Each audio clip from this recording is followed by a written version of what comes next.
Hello friends, ಎಲ್ಲಿಗೂ ನಮಸ್ಕಾರ. ಸ್ವಾಗತ ಮತ್ತು ಸುಸ್ವಾಗತ ನನ್ನ ಯೂಟ್ಯೂಬ್ ಚಾನಲ್ಗೆ. ಇವತ್ತಿನ ಒಂದು ಕಂಟೆಂಟ್ ನೋಡಿದರೆ ತಿಂಗಳ ಆದಾಯ ಮತ್ತು ಖರ್ಚಿನ ಬಗ್ಗೆ ಗಮನ ಹರಿಸದೇ ಇರುವುದು.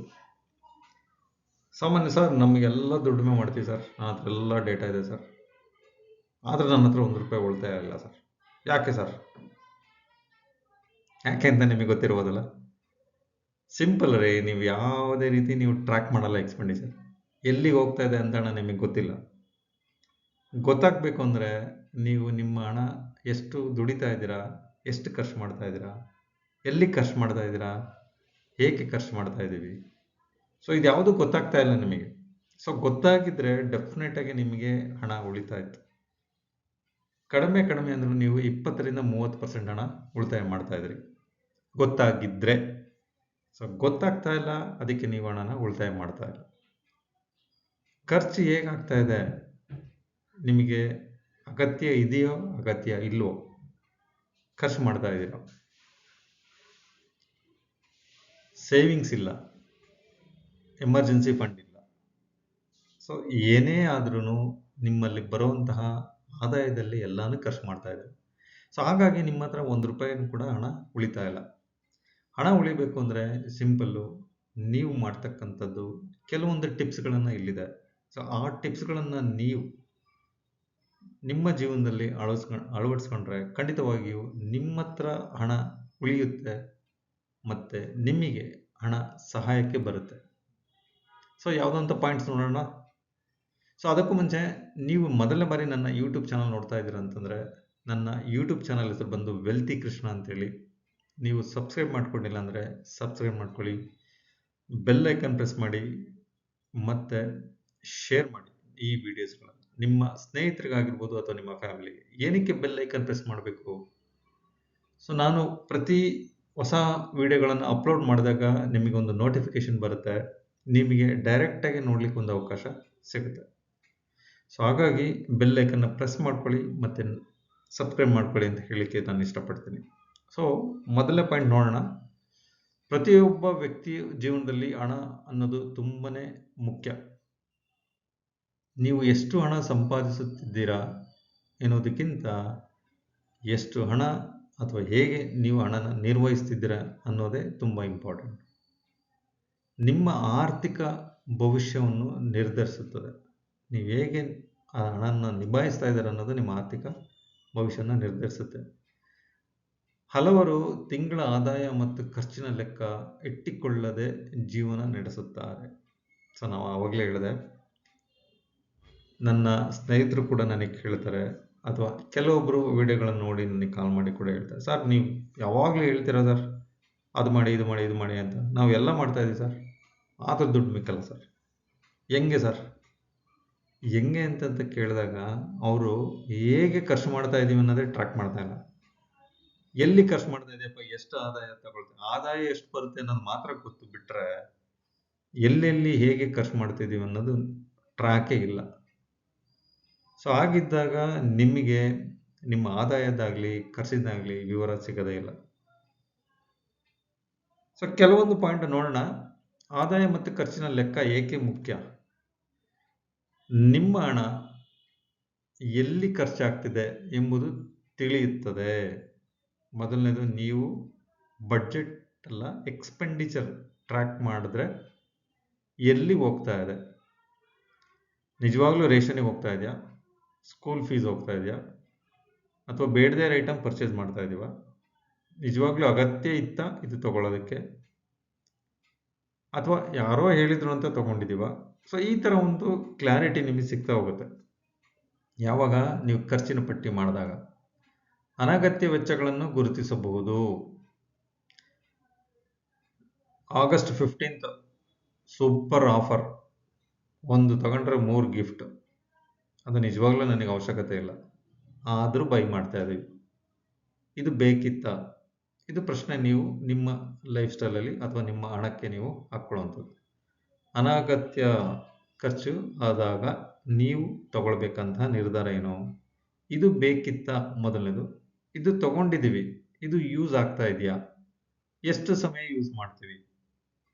ಇದು ಇವಾಗಲೇ ಅವಶ್ಯಕತೆ ಇತ್ತ ಅಥವಾ ಇನ್ನೂ 1 ವರ್ಷ ಬಿಟ್ಟು ತಗೊಂಡಿದ್ರೆ ಆಗ್ತಾ ಇತ್ತ? ಸೊ ಈ ಥರದ್ದೆಲ್ಲ ಪ್ರಶ್ನೆಗಳು ನೀವಾಗಿ ನೀವು ಮಾಡಿಕೊಂಡಾಗ ಆ ಹಣದ ಖರ್ಚು ಹೇಗಾಗ್ತಾ ಇದೆ, ಎಲ್ಲಾಗ್ತಾ ಇದೆ, ಹೆಂಗಾಗ್ತಾ ಇದೆ ಅನ್ನೋದು ನಿಮಗೆ ಸಿಗ್ತಾ ಹೋಗುತ್ತೆ. ತಿಂಗಳ ಕೊನೆಯಲ್ಲಿ ಹಣದ ಕೊರತೆ ಉಂಟಾಗುವುದಿಲ್ಲ. ಯಾಕೆ ಅಂದರೆ ನೀವು ಕರೆಕ್ಟಾಗಿ ಟ್ರ್ಯಾಕ್ ಮಾಡಿದ್ರೆ ಉಂಟಾಗುವುದಿಲ್ಲ. ಟ್ರ್ಯಾಕ್ ಮಾಡಲಿಲ್ಲ ಅಂದರೆ 15 ದಿವಸಕ್ಕೆ ನಿಮಗೆ ಹಣದ ಕೊರತೆ ಉಂಟಾಗುತ್ತೆ. ಅವಾಗ ಏನು ಮಾಡ್ತೀರಾ, ಲೋನ್ಗೆ ಹೋಗ್ತೀರಾ. ಲೋನ್ ತೊಗೊಂಡು ಇಂಟ್ರೆಸ್ಟ್ ಕಟ್ತೀರಾ. ಇಂಟ್ರೆಸ್ಟ್ಗೆ ಅಡಿಷನಲ್ ನೀವು ನಿಮ್ಮ ಆದಾಯದಲ್ಲಿ ಮತ್ತೆ ಅದಕ್ಕೆ ಇಂಟ್ರೆಸ್ಟ್ ಸ್ವಲ್ಪ ಹಣ ತೆಗೆದಿಡಬೇಕಾಗತ್ತೆ. ಅಥವಾ ನೀವು ರೆಗ್ಯುಲರ್ ನಿಮ್ಮ ಚಟುವಟಿಕೆಗಳಿಂದ ಅಥವಾ ಆಕ್ಟಿವಿಟೀಸ್ಗಳಿದೆ ಅದನ್ನೆಲ್ಲ ಸ್ಟಾಪ್ ಮಾಡಿ ಇಂಟ್ರೆಸ್ಟಿಗೆ ತುಂಬಬೇಕಾಗತ್ತೆ. ಉಳಿತಾಯ ಮಾಡಲು ಸುಲಭವಾಗುತ್ತದೆ. ಅಂದರೆ ನೀವು ಟ್ರ್ಯಾಕ್ ಮಾಡಿದಾಗ ನಿಮಗೆ ಗೊತ್ತಾಗುತ್ತೆ ಎಲ್ಲಿ ಅಡಿಷನಲ್ ಆಗಿ ನಾನು ಖರ್ಚು ಮಾಡ್ತಾ ಇದ್ದೀನಿ, ಇದನ್ನು ಸ್ಟಾಪ್ ಮಾಡಿದ್ರೆ ಎಲ್ಲಿ ಹೆಂಗೆ ಉಳಿತಾಯ ಮಾಡ್ಬೋದು ಅನ್ನೋದು ನಿಮಗೊಂದು ಸಿಗುತ್ತೆ ವಿಚಾರ. ಆ ಉಳಿದಂತಹ ಹಣದಲ್ಲಿ ಎಮರ್ಜೆನ್ಸಿ ಫಂಡಿಗೆ ಉಳಿತಾಯ ಮಾಡ್ಬೋದಾ, ಅಥವಾ SIPಗೆ ಹಾಕ್ಬೋದಾ, ಅಥವಾ ಸ್ಟಾಕಲ್ಲಿ ಹಾಕ್ಬೋದಾ, ನೀವು ನಿರ್ಧಾರ ತಗೊಳ್ಳೋಂಥದ್ದು. ನಿಮಗೆ ಶಾರ್ಟ್ ಟರ್ಮ್ ಬೇಕು ಅಂತಂದರೆ RD ಇನ್ವೆಸ್ಟ್ಮೆಂಟು ಅಥವಾ ಫಿಕ್ಸ್ಡ್ ಡೆಪಾಸಿಟಲ್ಲಿ ಇನ್ವೆಸ್ಟ್ಮೆಂಟ್ ಮಾಡಿ ವಿಡ್ರಾ ಮಾಡ್ಕೊಳ್ಳೋಂಥದ್ದು. ಲಾಂಗ್ ಟರ್ಮ್ ಇನ್ವೆಸ್ಟ್ಮೆಂಟ್ ಬೇಕು ಅಂದರೆ SIPಯಲ್ಲಿ ಹಾಕುವಂಥದ್ದು. ಅಥವಾ ತುರ್ತು ಪರಿಸ್ಥಿತಿಗೆ ಬೇಕಾಗುತ್ತೆ ಅಂದರೆ ಒಂದು ಸೇವಿಂಗ್ಸ್ ಅಕೌಂಟ್ ಓಪನ್ ಮಾಡಿ ಸೇವಿಂಗ್ಸ್ ಅಕೌಂಟಲ್ಲಿ ಉಳಿತಾಯ ಮಾಡೋಂಥದ್ದು. ಸೊ ನಿಮಗೆ ಯಾವ ಕ್ಯಾಟಗರಿಯಲ್ಲಿ ಬೇಕಾಗುತ್ತೆ ಆ ಕ್ಯಾಟಗರಿಯಲ್ಲಿ ಇನ್ವೆಸ್ಟ್ಮೆಂಟ್ ಮಾಡ್ತಾ ಹೋಗುವಂಥದ್ದು.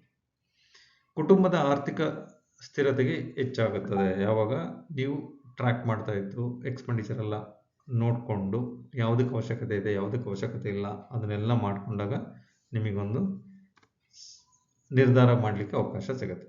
ಗಮನ ಹರಿಸದೇ ಇದ್ದರೆ ಆಗುವ ಸಮಸ್ಯೆಗಳು. ನೀವು ಹಣ ಎಲ್ಲಿ ಹೋಗ್ತಿದೆ ಏನು ಅಂತ ಗೊತ್ತಾಗ್ತಾ ಇಲ್ಲ, ನಾನು ಟ್ರ್ಯಾಕ್ ಮಾಡೋದಿಲ್ಲ ಅಂತಂದರೆ ಆವಾಗ ಕೆಲವೊಂದು ಸಮಸ್ಯೆಗಳು ನಿಮ್ಮ ಜೀವನದಲ್ಲಿ ಬರ್ತಾ ಹೋಗುತ್ತೆ.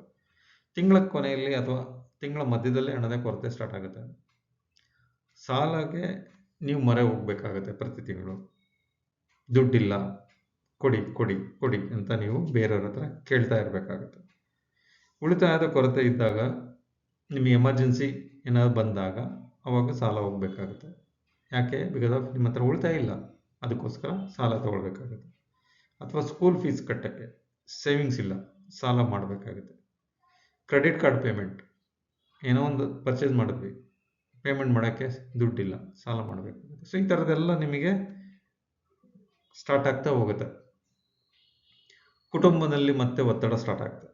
ಸೊ ಅದಿಲ್ಲ, ಇದಿಲ್ಲ, A ಇಲ್ಲ, B ಇಲ್ಲ, C ಇಲ್ಲ, ಸ್ಕೂಲ್ ಫೀಸ್ ಕಟ್ಟಿಲ್ಲ.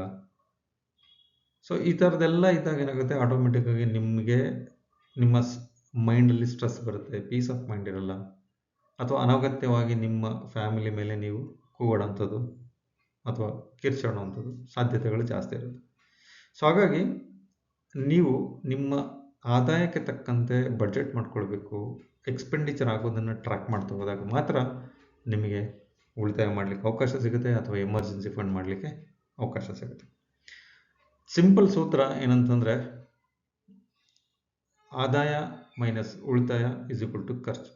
ನೀವು 10 ರೂಪಾಯಿ ದುಡಿತಾ ಇದ್ದೀರಂದರೆ ಅದರಲ್ಲಿ 3 ರೂಪಾಯಿ ಉಳಿತಾಯ ತೆಗೆದಿಟ್ಬಿಡ್ಬೇಕು. ಇನ್ನು ನನಗೆ 7 ರೂಪಾಯಿ ಆದಾಯ ಅಂತ ಅಂದ್ಕೊಂಡು 7 ರೂಪಾಯಲ್ಲಿ ನೀವು ಖರ್ಚನ್ನು ಮಾಡಿಕೊಂಡು ಪ್ಲ್ಯಾನ್ ಮಾಡ್ಕೊಳ್ಬೇಕು.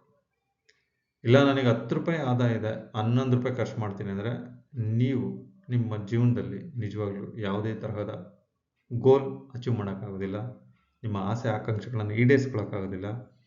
ಅಥವಾ ಪ್ರತಿ ತಿಂಗಳು ಸಾಲದಲ್ಲೇ ನೀವು ಮುಳುಗಿ ಹೋಗ್ತಾ ಹೋಗ್ತೀರ. ಅದನ್ನು ತೀರ್ಸೋಕ್ಕಾಗದೆ ನೀವು ನಿಮ್ಮ ಜೀವನದಲ್ಲಿ ಬೇರೆ ಒಂದು ಡಿಸಿಷನ್ ತೊಗೊಂಡು ಇನ್ನೇನೋ ಮಾಡ್ಕೊಳ್ಳೋಕ್ಕೆ ನೀವು ಸಾಧ್ಯತೆಗಳು ಜಾಸ್ತಿ ಇರುತ್ತೆ. ಸೊ ಹಾಗಾಗಿ ನಿಮ್ಮ ಜೀವನದಲ್ಲಿ ಮುಖ್ಯವಾಗಿ ನೀವು ತಿಳ್ಕೊಳ್ಬೇಕಾಗಿರೋದು ಉಳಿತಾಯ ಮಾಡಿದರೆ ಏನೆಲ್ಲ ಆಗುತ್ತೆ, ಉಳಿತಾಯ ಯಾಕೆ ಮಾಡಬೇಕು, ಇದನ್ನು ಫಸ್ಟ್ ನೀವು ತಿಳ್ಕೊಳ್ಳಿ. ಅದರ ಆಧಾರದ ಮೇಲೆ ನೀವು ಉಳಿತಾಯ ಮಾಡಲಿಕ್ಕೆ ಸ್ಟಾರ್ಟ್ ಮಾಡಿ. ಯಾರೋ ಹೇಳ್ತಾರೆ ಅಂತ ಮಾಡಬೇಡಿ. ನಿಮ್ಮ ಲೈಫ್ ಸ್ಟೈಲಿಗೆ, ನಿಮ್ಮ ಜೀವನಕ್ಕೆ ಅಥವಾ ನಿಮ್ಮ ಮುಂದಿನ ಜೀವನಕ್ಕೆ ಅಥವಾ ನಿಮ್ಮ ಮುಂದಿನ ಮಕ್ಕಳ ಎಜುಕೇಷನಿಗೆ ಅಥವಾ ನಿಮ್ಮ ಎಜುಕೇಷನಿಗೆ ಎಷ್ಟು ಹಣ ಬೇಕಾಗುತ್ತೆ ಅಂತ ನೀವು ನಿರ್ಧಾರ ಮಾಡ್ಕೊಳ್ಳಿ. ಅದರ ಆಧಾರದ ಮೇಲೆ ನೀವು ಉಳಿತಾಯ ಮಾಡಲಿಕ್ಕೆ ಸ್ಟಾರ್ಟ್ ಮಾಡ್ತಾ ಹೋಗಿ. ಯಾವತ್ತು ಆದಾಯ ಮೈನಸ್ ಉಳಿತಾಯ ಇಸ್ ಈಕ್ವಲ್ ಟು ಖರ್ಚು ಆಗಬೇಕಾ ವಿನಃ ಆದಾಯ ಮೈನಸ್ ಖರ್ಚು ಇಸ್ ಈಕ್ವಲ್ ಟು ಉಳಿತಾಯ ಆಗಬಾರ್ದು. ಸೊ ಇದನ್ನು ತಲೆಯಲ್ಲಿ ಇಟ್ಕೊಂಡು ನೀವು ಪ್ಲಾನ್ ಮಾಡಿಕೊಂಡು ಸೇವಿಂಗ್ಸ್ ಮಾಡೋಕ್ಕೆ ಸ್ಟಾರ್ಟ್ ಮಾಡಿ. ಯಾಕೆಂದರೆ ಪ್ರತಿ ರೂಪಾಯಿ ಕೂಡ ತುಂಬ ತುಂಬ ಇಂಪಾರ್ಟೆಂಟ್. ಪ್ರತಿ ರೂಪಾಯಿಗೂ ಅದರದೇ ಆದಂತಹ ಉದ್ದೇಶ ಇರುತ್ತೆ. ಅದನ್ನು ನೀವು ಗಮನದಲ್ಲಿಟ್ಕೊಂಡು ನೀವು ಉಳಿತಾಯ ಮಾಡಿ ಅಂತ ಹೇಳ್ತಾ ಇವತ್ತಿನ ಒಂದು ಕಂಟೆಂಟ್ನ ನಾನು ಮುಗಿಸ್ತಾ ಇದ್ದೀನಿ. ಥ್ಯಾಂಕ್ ಯು ಫ್ರೆಂಡ್ಸ್, ನನ್ನ ವಿಡಿಯೋ ವಾಚ್ ಮಾಡಿದ್ದಕ್ಕೆ.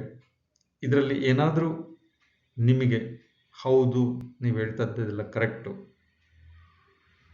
ಅಂತ ನಿಮಗೆ ಅನಿಸಿದರೆ ದಯವಿಟ್ಟು ಕಮೆಂಟ್ ಬಾಕ್ಸಲ್ಲಿ ನೀವು ಹೌದು ಅಂತ ಹಾಕಿ, ಅಥವಾ ಇದು ನನಗೆ ಟಾಪಿಕ್ ಇಷ್ಟ ಆಗಲಿಲ್ಲ, ನನಗೆ ಟ್ರ್ಯಾಕ್ ಮಾಡೋಕ್ಕೆ ಕಷ್ಟ, ನಾನು ಹೆಂಗಿದ್ದೀನಿ ಹಂಗೆ ಇರ್ತೀನಿ ಅಂತಿದ್ರೆ ಬೇಡ, ನಾನು ಟ್ರ್ಯಾಕ್ ಮಾಡಲ್ಲ ಅಂತೇಳಿ ಕಮೆಂಟ್ ಮಾಡಿ. Thank you friends, thank you very much.